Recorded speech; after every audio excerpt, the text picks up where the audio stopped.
Today I'm going to talk about tension and ease as we weave a hanging vase basket. This is a basket that works great as a set. So I have 3 different versions of the same basket woven in different tensions and ease. I've attached twine as hangers so that they can hang together, and I like to insert jars of flowers, whether they're fresh flowers or dried flowers, as a nice wall hanging or door display for the holidays or any time of year. This is a spoke base basket. We'll be doing continuous weave with a stair step to account for the even number of stakes. We'll finish it off with a rim and some X-lashing, and then you'll have your very own hanging vase basket. Hey there, welcome to Basket Weaving with Textile Indie. If you're new here, my name is Brittany. I'm a basket weaver and fiber artist, and here I share basket weaving tutorials. All the information about materials and tools is in the instruction manual. You can find that for purchase using the link in the description below. The base of this basket starts out very simply. Go ahead and grab your stakes. I've cut and marked my stakes. You'll want to do that before you get started. Get them wet and then tap off the excess water. And then we're going to spiral these out in front of us. So I want you to put the center mark facing up and lay these out, matching up the center mark, spiraling these around so that they crisscross each other from this center point. So I'm going to match these center points, moving this around in kind of a circle. I like to think of it as pieces of a pie or a pizza. And then once you have all your pieces laid out, go ahead and use your spoke weight to hold those down. And that is starting the base. To start weaving the walls of this basket, you're going to use the 1/4 inch wide flat oval reed. Go ahead and get several lengths wet so that it's ready to go. And then we're going to start out by clamping the end in place. And I like to weave from right to left when I'm weaving. So in order to prepare so that when I'm looking at the basket from the outside, it is woven correctly, I'm going to start on the left side of the basket here and clamp this on top of this stake right in here. You want to be semi-close to the center with just a small triangle configured here, and the spoke that you start on doesn't matter. You can go ahead and start anywhere. So once you've clamped the end of your reed on top of a spoke, that's an over. You're going to go under the next one, over the next one, under, over, under.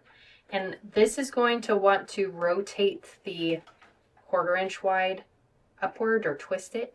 So as it begins to twist, try to get it to twist so that it's angled into the basket. So it cups in towards the center, not out. This will help to start shape the initial base of this basket. This is a very simple basket, and the base is a little bit clunky because the focus here is tension and ease, not necessarily creating a perfect base. So I want you to think about creating this spiral this first round. Your spokes are going to move around. Things aren't going to be quite secure. Keep your spoke weight in place to account for that movement. And as we continue to weave, this will start to form more gracefully. Now when you get back to your clamp, what we're going to do is a 2 stake overlap. So we're over one, we're going to go over and then go under 2 to account for that spiral. I'm going to replace this clamp right here so that this little end doesn't get away from me. And you can see my flat oval is kind of sitting up on its side. So it's not laying flat like this, it's sitting up on its side, and that's totally fine for this round. I'm going to move my spoke weight over here. Don't get rid of it just yet. We still need it. And then do another row, which will create the opposite pattern of that previous row. So where I was going over, now I'm going under. Where I was going under, now I'm going over. And I'm rotating this again around, trying to keep it from twisting and maintain the right over-under pattern. Now I'm going to get rid of this clamp, set that aside, go under this one, and then going to go over one and then under 2. So you're doing that stair step because we're back to that side with the stair step. Now this is looking a bit messy. You can go ahead and move these around a bit. Now we're going to look at this from the outside of the basket. So go ahead and tilt this up on its side. And we'll do a few more rows before we do some packing and clean this up a bit. So I'm going to weave over, under, over, under, opposite of that previous row, over, under, over, under, over. And now if I go under here, then I'm under for 2 rows, which indicates that I need to go over 2. So I went over 2 here. I'm going to go over 2, 1 stake to the right, so over 1, and then under 1. And I am working in tension right now, so what I'll have you start to do for this basket is start to pull on your weaver so the stakes begin to pull upwards, and you get an upward tilt of your spokes and start to form the wall for this basket. Now I have a few rows in place, and I'm going to come in and pack these down so that they're close together. And you can look at the bottom, spread this out so it fits nice and snug with the previous rows. Once you have 4 rows in place, your spokes will be held in place. The bottom will start to form more securely. You'll have more of a round shape. You can pack your rows to hold it together, and now you can begin to play. Now the 2 different ways to play in basketry is tension or ease. Tension is where you're pulling in, you're pulling on your weaver, your working reed, to pull the basket inward or create a tighter opening. Ease is where you add a little bit more reed so that the spokes can open out. And this is true when you're weaving spoked baskets, like in the round, or rectangular baskets where you have a grid base. So here, if I pull on my weaver, and you can see I'm pulling pretty significantly here, it's going to pull this spoke in quite dramatically. I wouldn't pull quite that tight because you're going to end up with kind of a space or a hole. I would pull gradually, thinking about the fact that you need to work in a little bit at a time and gradually pull in so you don't end up with gaps. So if I pull slightly on that one, go under, and then pull slightly on this one, I have my over 2 right here. I'll pull slightly after I do that stitch, go over 1 and under 1, and then pull slightly. I'm going over 1, under 1, and then pull. Over 1, under 1, and then pull. Over 1, under 1, and then pull. And now I'm back to my over 2 stair step, and my basket is starting to pull in just a bit. If I continue that, my opening will end up really small. This will start to pull in, and it'll get difficult to get a stitch in between each spoke because you need a little bit of space between the spokes to get that reed in place. Now, that's tension. Every time you go over 1 and under 1, you pull on your weaver just a little bit. Over 1, under 1, pull. Now, the other option is ease, which is where when you go over 1, you grab the weaver, you go over and then under, and you leave just a slight extra amount or a little tiny bubble of reed on that over. Then I'll grab it back on the next over, go under, leave a slight amount of reed there. Then rotate, I'm on the over 2, I'm going to catch it, leave it over top there. Here I've run out of weaver, so I'm going to do a splice to incorporate new reed by cutting this so that it's just to the far edge of this spoke. I'm going to grab a new piece, and because we're working in such a small basket, we're not going to do a 4 stake overlap, we're just going to do 2. So we go under 1, over 1. So we hide both of those ends, and then clamp this in place so that you can hold your tension or your ease, whatever you're working with. And once you get around to that clamp again, you can take it out.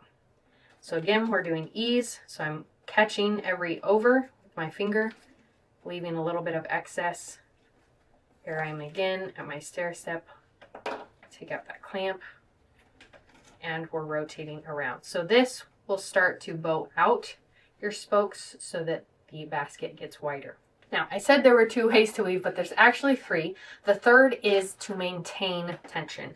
And that is where, as you weave, you're just packing your row, trying to maintain a straight wall. So you're not adding extra reed into the wall by pulling on it here on the overs, and you're not tugging on your weaver as you weave. You're just maintaining a nice gentle weave tension as you go around and maintaining that shape. So now I can start to form this.